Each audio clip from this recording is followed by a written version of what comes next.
Hello, guys. This is Rishabh, and welcome to ILMS Academy webinars. ILMS Academy, India's premier legal and management education portal. Get certified to enhance employability. So, everyone, that was a very quick break, and we all are back. So, now just to brief you up. So, in the first session, our main aim was to underline to explain you the main concept so that everyone feels included. We have a very wide variety of participants.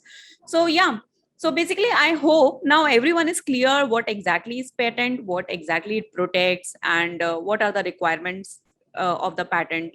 It has to be novel, non-obvious, have some technical advancement, and you can either go for a design patent, you can also go for utility patent. Now we are raising the bar in this session, and now we will discuss more about how to construct a patent application. So again, our expert is here and she will guide us on this.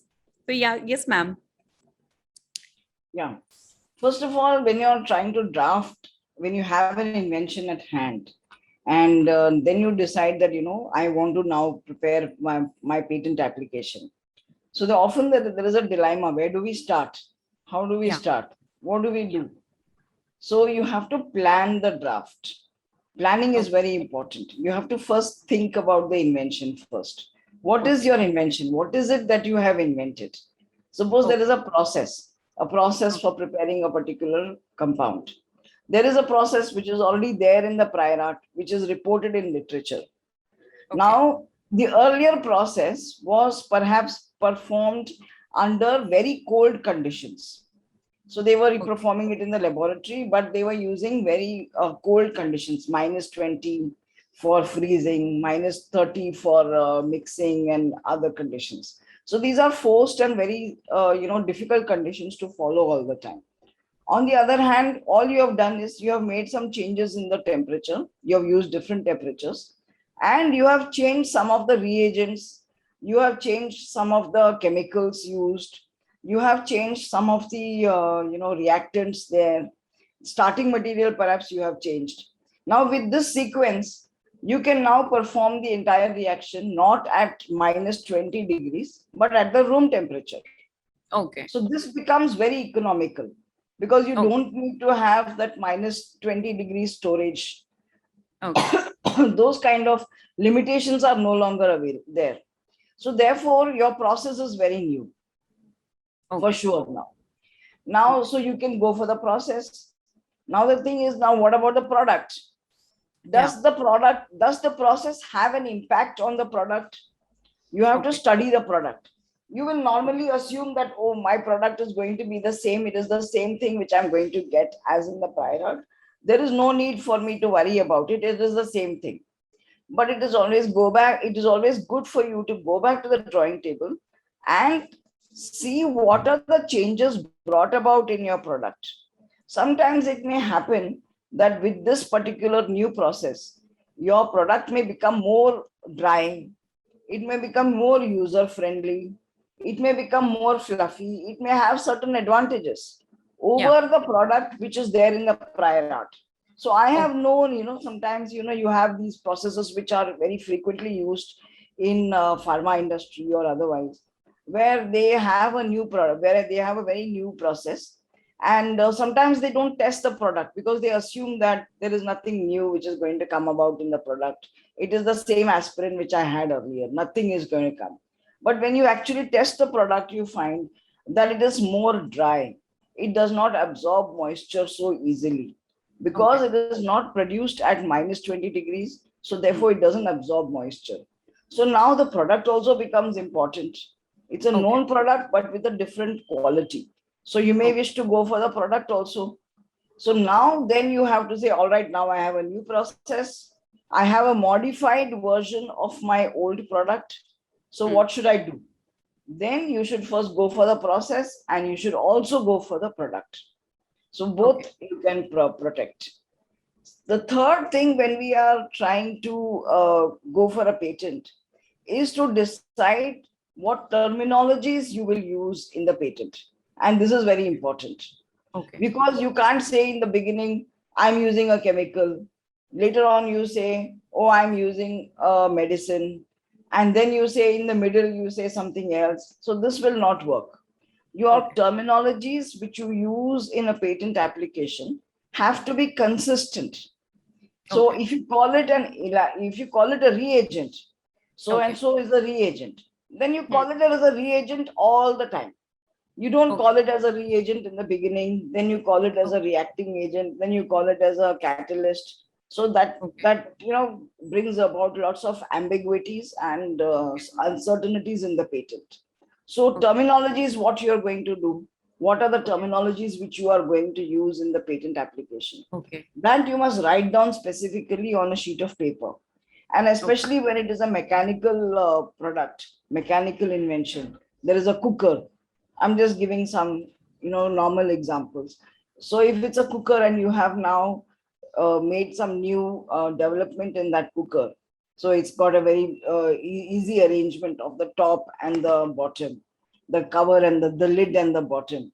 They can be very easily arranged. So that arrangement is very important. So you have to not only patent that entire cooker, but also that specific arrangement.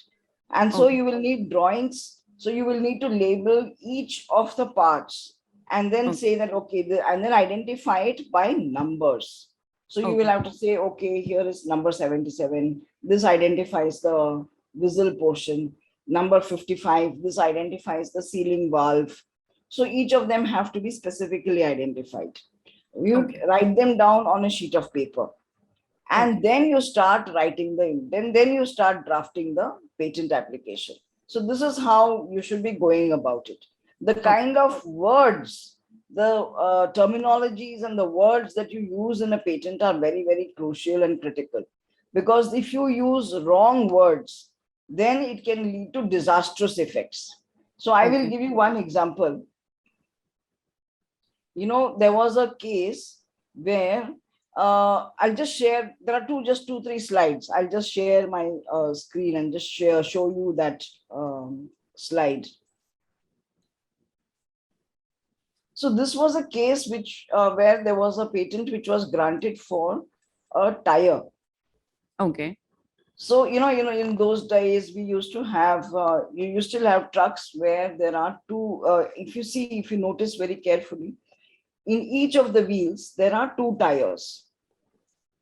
So at each wheel you will, so there are four wheels, and so at four wheels you will have two tires at each wheel. Okay. Now, what this person did was, in those days they used to use one tire. Ultimately, they found that if you use two tires, it will actually have a better load bearing effect, and you will be able to use it properly.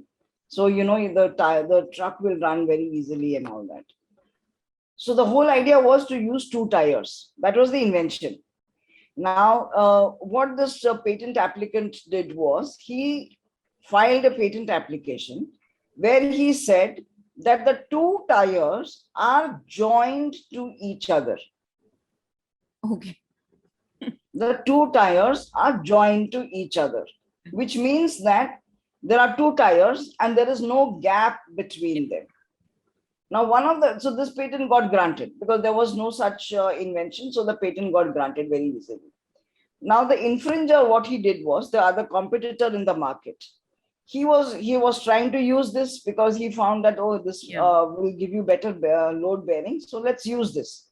So when he was trying to use it, he found that if you take the two tires and if Hmm. you keep them together without a gap, then because the two tires are rolling together, there is a wear and tear Okay. at the surface when two tires are meeting each other. Mm-hmm. So he found that there is a wear and tear, and then sometimes there is a burst of the tires, Okay. because the truck actually runs at a very huge speed.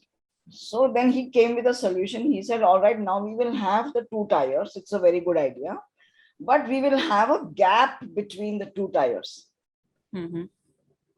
That means the two tires are adjacent to each other. They are not joined to each other, but they are adjacent to each other. So when this matter came up before the court, the issue was is this falling within the scope of the claim?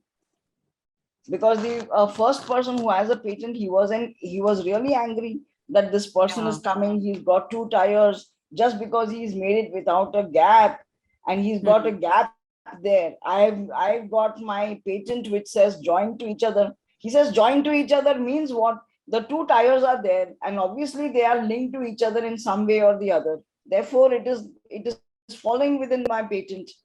But the court said, look at what you have said in the claims. You have said two tires joined to each other. That means they are connected with each other. Hmm. Whereas this fellow has two tires which are there, but there is a gap. So therefore, it doesn't fall within the scope of your patent. So this is quite interesting. So that's why I'm saying, it's very important for us to know what is the scope of your invention. Not only that, you have to decide the terminologies which you want to use in your patent. So if you use different terminologies, if you use wrong terminology, then you will end up in a situation like this, where you are Okay. unable to, you're unable to stop your competitor, and that's certainly not a situation where you want to be. Yeah. So deciding the terminologies which you want to use, planning your patent, planning your invention, planning the way your draft should flow is very crucial. So you should Hmm. spend some time on planning that, and then after you should, proceed to preparing the draft. Okay. So it was a very interesting case. And to summarize ma'am's point, so the first point, every student, every research scholar or scientist has to keep in mind that they have to plan their draft. So first step is to plan their draft, identify your novel points, and then think very carefully about the words you want to use. Throughout the draft, keep the term same. Like your name is Ramesh, call yourself Ramesh only, not Ramu Chamu. Every time, call the each of the components with the same name, identify them with the same numbers, and before that, decide your scope in your mind and think about a bigger scope. Like the case was very wonderful, and how a poor drafting can result you in a soup, and it's a very important to pay emphasis on words. Words are important. Improve your dictionary, go for finding meanings, and always keep in mind then your words might make you a history or a nursery rhyme. So this is a very important thing. We should keep this in mind, and this case is exceptionally very interesting. So yeah, so words like joint and adjacent and shouldn't be confused or taken lightly. So going ahead with the question, so there are a few questions which these scientists have asked. They are asking like we were talking about planning the draft. So now, like what is the format that they need to follow in a patent draft? Yeah, What is sure. the structure? What is the structure? I will just show you in, I have one particular slide for that. I'll just show you in that.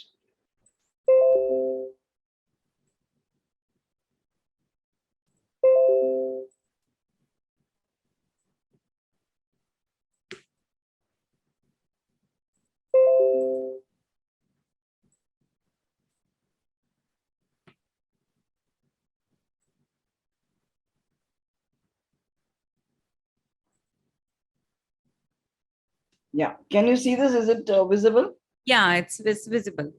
Yeah. So no, this is just a general patent which I've just taken, just for example. So in every patent, there has to be, there will be a few parts. It is divided conventionally in this manner, though there is no format generally for writing a patent. You can write it in any way that you wish to write. Generally, you will start with the background of the invention, where you will set out what the invention, what was the prior art which was known, what is it that was known in the prior art, what was known in the technological background, and from then you will go on. Now here is it's a gum formulation. So he says there was many bubble gums, and so and so patent is there for a certain bubble gum and so on. He describes all those things, and then he starts to say, okay, I want to make a bubble gum which has inexpensive ingredients and which is cheap and which is easy to make. So this is what he is trying to say in his patent. And then he comes to giving a summary of his invention. After that, if you can see on the right hand side at the bottom, he has a brief description of the drawings. So in this case, he has drawings. So he gives you certain drawings, with regard to his invention. And then you have tables where you will show the data. So you will compare, as I said, you will compare your patent, your invention with the prior art. So he compares his bubble gum with other bubble gums in the prior art. And ultimately, then he says, I have the claims. What is claimed is a so and so bubble, non-adhesive bubble gum composition, which has the following. And then he, has the claims of his patent. So this is the general broad structure which you follow for a patent application. So you first describe the background where you show what has happened in the prior art, what is the technological advances that took place. From there, you jump on to what is your invention, what is your technological contribution, and what is the advancement that you have made. And then you summarize and give in detail what is your advancement. Then you go on to giving some working examples, because as per the Patent Act, you have to show how your invention works. So you must give some examples, maybe a recipe, maybe one of the ways of working your invention. So that has to be given. So maybe in some, in case of mechanical inventions, you may not have examples. You may just have some drawings and a description of the drawings. So all of that will come. And if there is any data to describe, to distinguish the efficacy or the working of your invention with regard to the prior art, to say that it does better, so that will be there, and then it will be followed by the claims. So this would be the general, way in which patents are drafted. Okay, so one of the student has asked a question related to background, like how to his main concern is there is one very close prior art. So should he disclose that prior art in the background or not? Like how to choose prior art for backgrounds? How to disclose the prior art in the background is a very important thing to do. See, you cannot not disclose the prior art in the background. But at the same time, you have to study that prior art very carefully, and you can distinguish it from your invention. So in the prior art, you may wish to suppose it's a composition containing certain herbal ingredients, A, B, and C. And one of them is turmeric, which you are also using. And it has got all the ingredients which you are using, except for maybe 2 or 3 more ingredients which you are using. But your composition has got better efficacy as compared to the prior art. So yours is definitely a technical advancement. So he's got 4, you've got 6, but yours is a technical advancement because yours performs better. So the way you will go about it is you will mention that prior art in the background, and subsequently in your description of the invention, where I showed you that you will have tables. So there is where you will do some experiments, and you will say that, look, this composition which I have has got better efficacy in terms of either cure treatments or in terms of physical composition as such. It is, the earlier composition was administered only as an injection, for which you need to go to the hospital all the time. But mine is available as a chewing tablet or as a tablet per se, or in the form of a sachet. So it's a easily usable product. So you will compare all those attributes, and with the tables, you will distinguish that this is the prior art composition, and this is how my composition is, and this is how we are distinguishable, and how my composition is better than the prior art.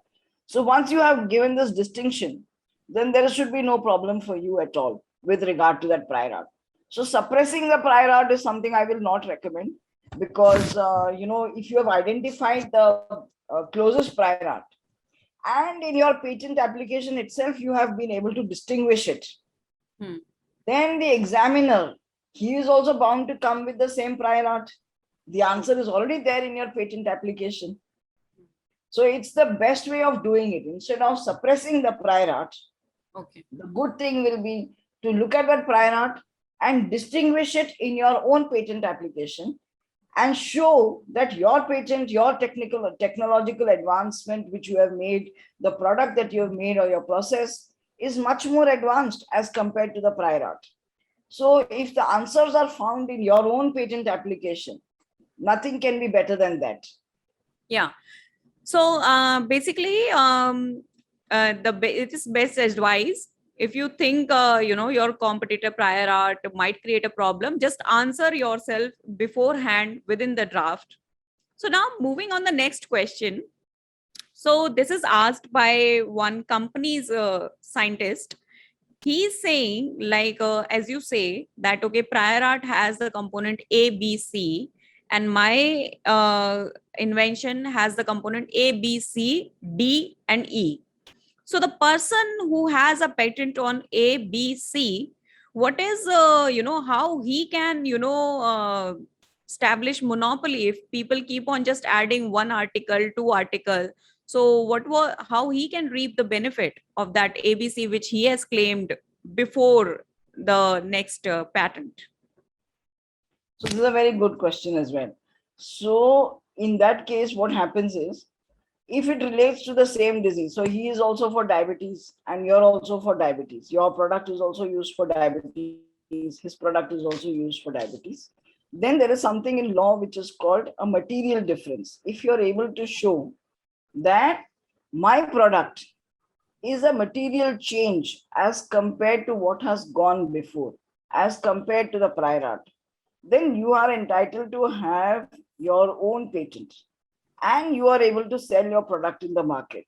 On the other hand, if yours is a trivial variation, so remember this is very important, material change versus trivial variation over the prior art, then you first of all can't get a patent.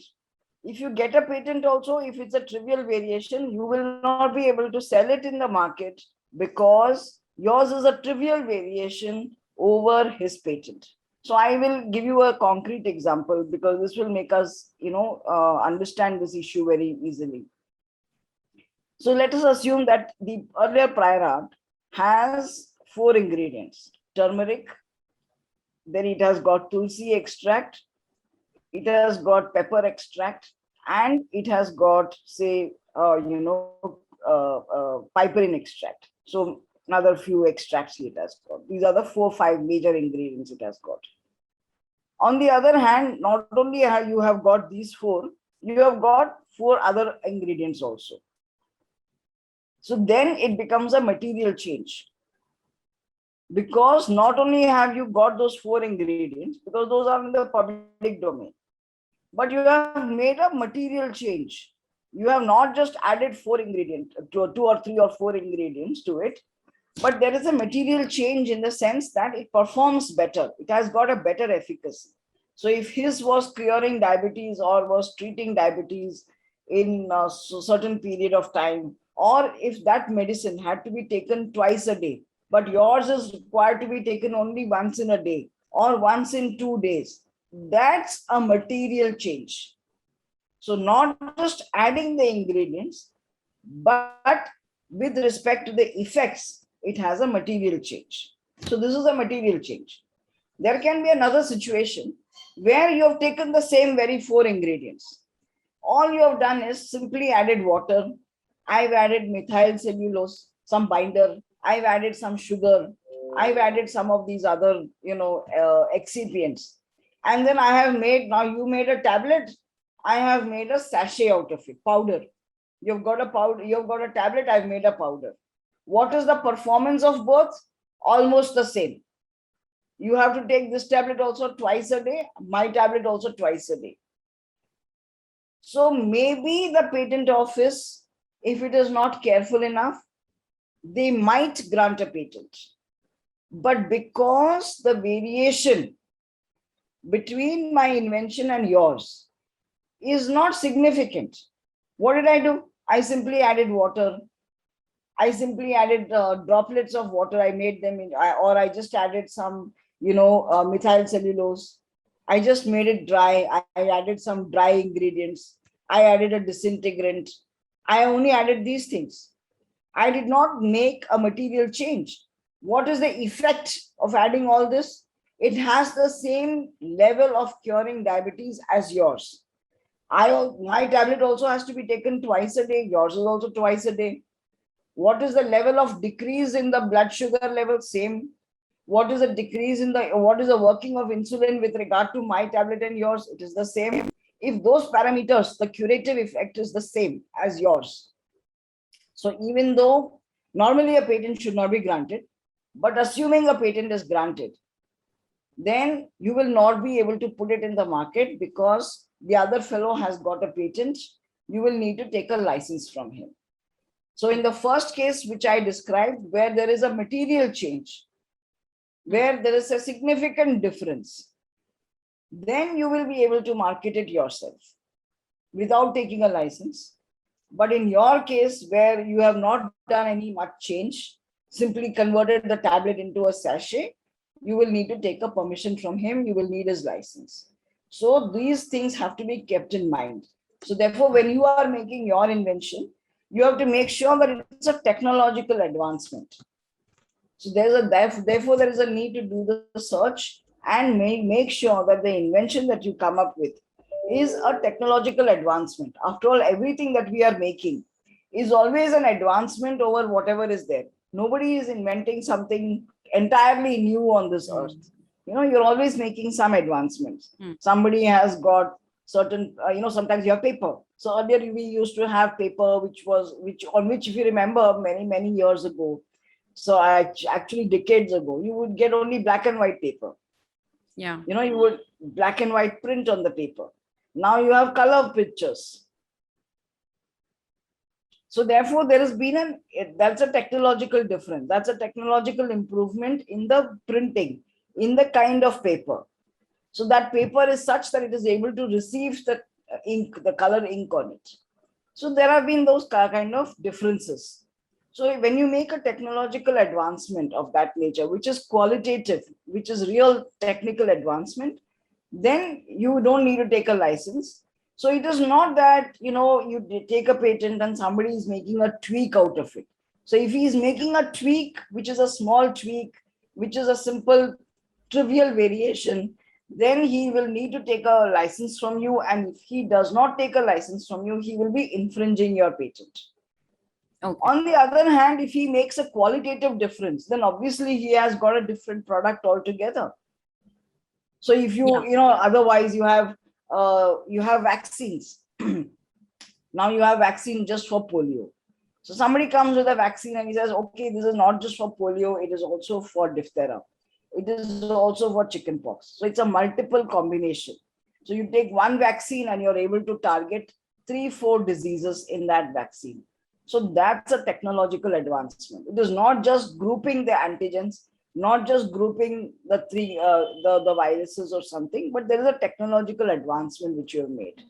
So that qualitative technological advancement when you make is when that you become an independent invention. Otherwise, you will remain in the zone of a trivial invention. Okay. And when it's a trivial invention, trivial variation, then you will be infringing the first patent. Okay. So I hope it answers your question. So the other thing, I just want to summarize the main point. So in this, the first step we studied was plan your draft, choose your terms, select your numberings carefully, keep everything throughout the same, study your dictionary and the words very carefully, choose the most broader one. And then if you are making the patent, beforehand decide whether it is having some surprising, some technological advancement. It shouldn't be the mere combination, which we earlier in the first video, when we were, explaining you the basic concepts, we paid emphasis with the layman's example as well, that it shouldn't be just combination of existing things. So that has to be kept in mind. Now moving on. So there is this one question this student has asked, like, okay, so background is done, background is for all the prior arts and all. Now what is the main thing that one should emphasize in summary of invention? In the summary of the invention, which is a very important section, you have to give the main highlights of your invention. What is it that your invention has? You have two parts of your invention. So one part of your invention is the process, and the other part is the product. So which one should be emphasized? Should it be the product? Should it be the process? In the example that we discussed earlier, where we talked about a process where I am able to perform the process at room temperature rather than at minus 20 degrees. So in that, the dominant part of the entire story is the process. So I will first say I have got a process and I have an improved product. So I will discuss what the process is. I will give an outline of the process. And then I will also talk about the product. And I will say that this process yields a product which has got the following characteristics. It has got so-and-so water absorbing capacity.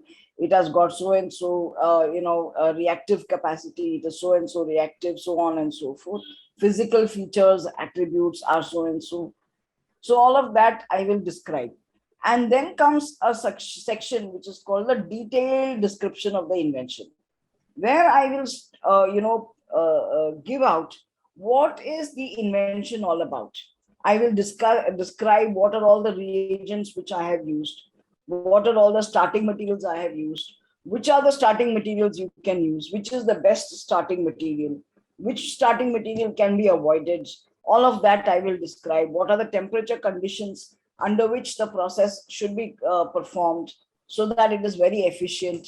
What is the broad range at which the process can be performed? What is the narrow range? Everything will be described in the detailed description. And then comes, of course, the section where I give examples, where I will actually show how I had done it in my laboratory and how I had got the product.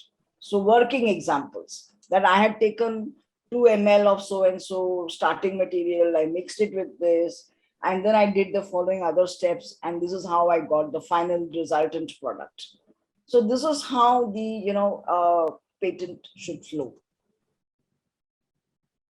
Okay, so there is this one question from the student. They are saying, like, while drafting and detailed description, like, suppose, so they should focus on giving more examples, or they just stick to examples which are just pertinent to their invention. What is the best strategy? The strategy would be to have a mix of both. It depends upon the invention.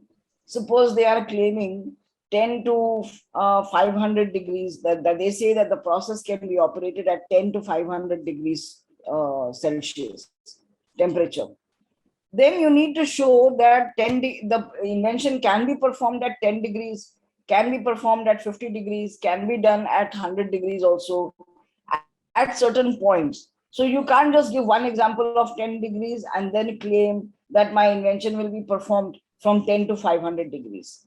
Maybe at 500 degrees, the product will get charred also. It will become so hot. So, yeah, there are few other questions. I think we'll club it in the next drafting exercise. So meet you all again in the third video with all related questions related to specifically the drafting in sequence manner. Thank you, ma'am. We'll get back to you soon again.